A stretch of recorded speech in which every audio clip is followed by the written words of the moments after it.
Hello, my name is Stephanie and welcome back to another video on my channel. In today's video, we are going through another how to eat vegan and insert here place.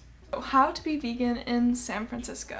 So San Francisco is pretty well known for having a good amount of vegan food, but it can be a little tricky and weird at some point. So here in this video, I'll be going through 3 parts. How to grocery shop as a vegan in San Francisco, how to eat out as a vegan in San Francisco, and 3, some additional resources that can help you expand beyond what I provide for you today for being vegan in San Francisco. So this video, just to clarify, focuses more on the upper middle of San Francisco, not like the Presidio or the Nob Hill, which is really rich and wealthy. We're kind of more down towards Tenderloin, Mission, Market Street area, grocery shopping. So number 1 is Trader Joe's, which is at Yerba Buena, which is right off of Market Street. Trader Joe's is pretty good for getting a lot of produce and your vegetables and whatever bigger staples you have. Is number 2 Target, which is also in Yerba Buena. It's literally like they're a block apart from each other. And this Target has really cheap avocados. 6 months ago when I was in San Francisco, Target had 65-cent avocados. Now that is unheard of. We know that avocados are grown in California, but they're still like over $1 per avocado anywhere else I've seen in San Francisco. But here's 65-cent. You can't go wrong with 65-cent avocados. Their grocery prices are about the same as Trader Joe's, if not cheaper for certain things. I usually price compare between the two, so it really depends on what good it is. Number 3 is Safeway. This is kind of just a well-rounded grocery store. It has most of what you're looking for, a very extensive produce section. Safeway also has lots of organic vegetables, which Target and Trader Joe's don't have as much as, so this could be really helpful. And a lot of it is without plastic waste. Number 4 is the Ferry Building, which is by the piers. The Ferry Building is basically this open marketplace where there's a bunch of different shops. My favorite place is this bakery. I don't exactly remember what the title of the bakery is, but it's right here. You can see it. This bakery is my hallelujah place. They have delicious homemade bread. I especially love the onion slab. If you scoop that and dip it into an avocado, it's delicious. You should really go there. I also got fresh sourdough there. And they also have a really special deal where sometimes the next day they'll have day-old bread, which is at a reduced price. That bread is covered in plastic, but you're also mitigating food waste, so it kind of balances out, maybe.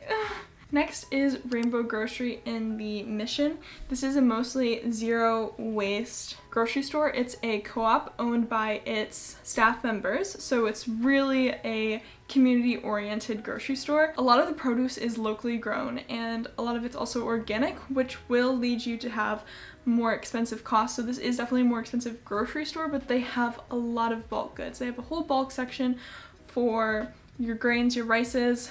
Your produce is all open. Even spinach is not in the plastic to-go containers. You can get it and put it in a bag. Their bags are biodegradable. You can bring your own jars to measure things. You can also get like peanut butter, almond butter, hummus, ravioli that's pre-made, kimchi, all that good stuff. You can get that in bulk and bring your own containers. And pickles. It's really good and great for the planet. And if you bring your own jars, you also get a discount. And if you go there often, there's like a little card that if you make purchases every so often, you get like a gift card at the end, which can be really helpful. It's like a little punch card. Next is Grocery Outlet. This is a cheaper grocery store that has a lot of good deals on thingamajigs. Not so much produce as much, but they do have produce, I believe. But I remember I got really good bagels from here. Next is Mi Tierra in the Mission. This is really good for getting really cheap produce. You can get like huge carrots, like massive carrots, probably not organic carrots, but very huge carrots for a very cheap price. A lot of people also get fruit here. It's very good. It's more of a local shop in the Mission, so again, good things. And next is the Heart of City's Farmers Market. Now San Francisco has a lot of farmers markets within the city, but Heart of the City Farmers Market is my personal favorite. It is in the city center, down the street from the Tenderloin on Market Street. And they sell really affordable produce, and compared to the prices of the farmers market at the piers, it is significantly cheaper. Although the food is usually closer to going bad than I would say other produce stores, so you have to use it quicker, make sure to refrigerate it. Sometimes I forget to refrigerate my produce and it we have some problems. And especially since there's different vendors, you can price compare. So some carrots will be cheaper here, broccoli here, and it's really good and helpful for you. It is open usually Wednesdays and Sundays, I believe, so 2 days a week. Also, I recommend if you're gonna go to the farmer's market, go earlier in the morning.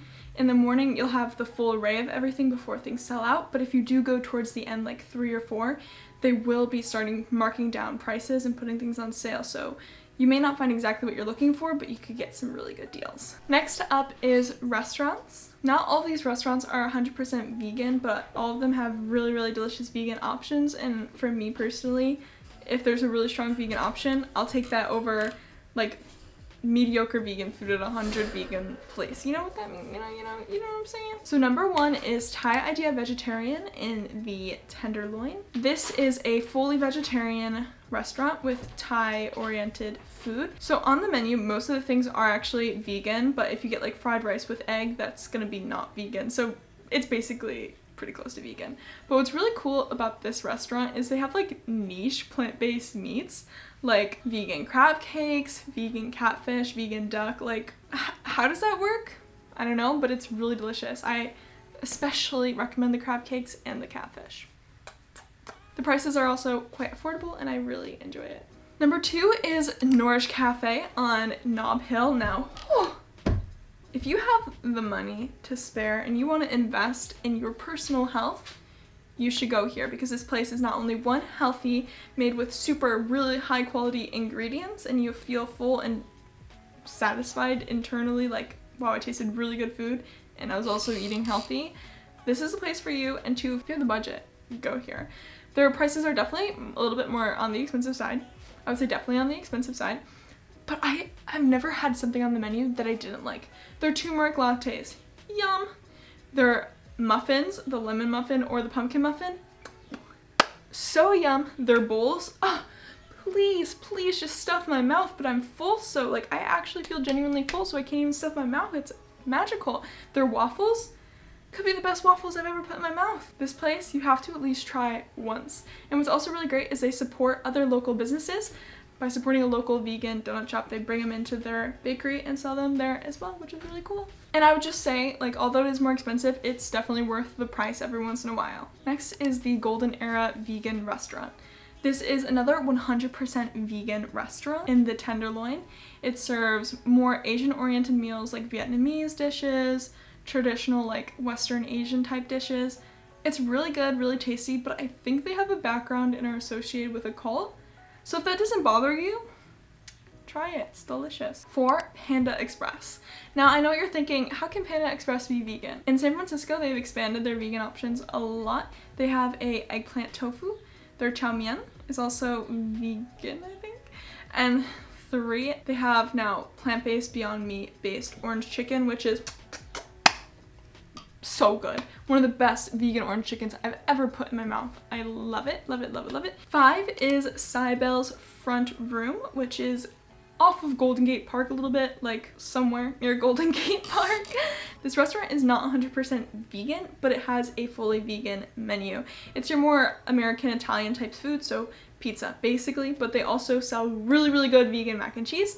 And I had a vegan calzone, which was very yummy as well. Next is Veganburg on Height and Ashbury, the kind of hippie-ish district. This is a vegan burger chain. I haven't really seen it elsewhere in San Francisco, but I do think it has a few locations throughout California. This serves its own vegan patty, so if you're sick of Impossible and Beyond Meat, you're in luck because they actually sell like proper bean burgers and like mushroom type burgers. Very yummy, and they also have like healthier sides like broccoli. I mean, you're eating a burger and it's all greasy, so like healthy is a stretch, but you know, at least you're eating vegetables, right? They also do have an Impossible Burger if you want to be basic and boring. 7 is Oren's Hummus in Yerba Buena. This is not 100% vegan menu by any means. It's a Mediterranean type restaurant, but man, their hummus is so good. They make homemade hummus and homemade whole wheat, might I add, pita bread, and it's the fluffiest, most delectable.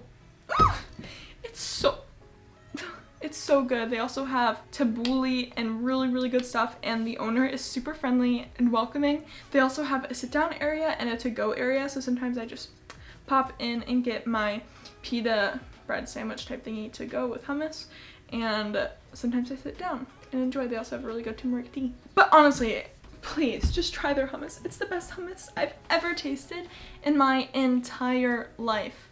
Like, you thought you knew hummus until you went here, then you're like... 8 is La Cumbre Taqueria in the Mission District. This is a burrito shop, again not fully vegan, but it has specifically categorized vegan burritos and tacos. I really like it because it gives you a more authentic kind of Mexican feel. The burrito is actually really affordable price for San Francisco standards, and it was really, really tasty, and it came with chips, and the restaurant was beautiful to sit in, so I highly recommend. 9 is Super Duper Burger on Market Street. So technically this place isn't vegan at all, but they have a vegetarian burger, so a bean burger that is house made. As long as you ask for without the mayo sauce, like the super duper sauce or whatever they call it, you're good. It's vegan. It's delicious, let me clarify, and it's also, again, more affordable than most things in San Francisco. So I can't not recommend it because I did go there and I really thoroughly enjoyed it. They also have like jars of pickles where you get like condiments, so it's like literally unlimited pickles. And I mean, who doesn't love, like, I guess who doesn't love pickle? I used to not like pickles, but I enjoy their pickles a lot. Number 10 is Buy Right Creamery. This is a ice cream shop that has a few vegan options. It has more vegan options than a lot of the regular ice cream places that I've visited, so that was really fun. I could get multiple vegan different flavors on a scoop, which I've never done before. I've never gotten different flavors on like one cone of ice cream, and it was a really good price too, so I really enjoyed it. Number 11 is literally called Lemonade. This is in Yerba Buena, literally right next to Yerba Buena Park. And they sell really, really nice lemonades. It's like fancy lemonade, so they'll have like a carrot ginger lemonade or a cucumber lemonade or like a blood orange lemonade, and they were so good. I loved them so much. Man, and also, if you get the app, you get like 1 free lemonade or something like that, and if you put in your birthday, then you also get a free lemonade. So there's discounts, free lemonades. Come on, how could you say no? And last but not least is Insomnia Cookie. This is a late night cookie chain that they sell their in-house cookie. It's a very common thing around college campuses, and I discovered it in San Francisco late at night walking. And I always walked by and was like, I'm craving cookies. They're always open late at night. Do they have a vegan cookie? And one day I finally walked in and my wish was granted. They do have so many vegan cookies. No, there's like 3 types. But there's vegan cookies nonetheless. And they open really late. So when you're having that late night vegan cookie craving, there you go. That's what you want to do. And they also have some of the best vegan cookies I've ever had. They warm them up and they're so soft and gooey and oh. And next is the resources. So for this video, I only have one resource for you guys. I know, I'm so sorry. And it's Happy Cow. If you watched my How to Be Vegan in Buffalo video, in that video I also mentioned Happy Cow because it's a really great app. It's basically like your Yelp and Google Maps combined, where you can find all the vegan restaurants or restaurants that serve vegan food on a map. You can also add new listings to help out the vegan community find those listings, write reviews, take photos. It's really a fun interactive place to keep track of what vegan food you eat and how it tastes, and to find vegan options wherever you are in the world. So being vegan in San Francisco was basically as easy as I expected it to be. Sometimes there were little twists and turns, but compared to other places in the world, being vegan in San Francisco is so easy, and you should really capitalize on it. Every cafe has a vegan plant-based milk at this point, so that's not an issue. Most restaurants are labeled if they're vegan or vegetarian or not, and most restaurants have a vegan option. So you'll really have a great time in San Francisco being vegan, and I hope this video really helped you understand that and see some really great recommendations. And if you want to find all the recommendations, I'll leave a link to the description below to my Happy Cow profile, where you can scroll through and see all the places I went to in San Francisco and wherever else I go in the world, and see those reviews and what I recommend. So if you're ever there, you know somewhere delicious to go, and you can trust me, I have good taste. So thank you all so much for watching this video. Like I said before, there's other videos about how to be vegan in different cities, so check those out, and subscribe if you're interested in vegan stuff and travel stuff and fun stuff. Thank you all so much for watching.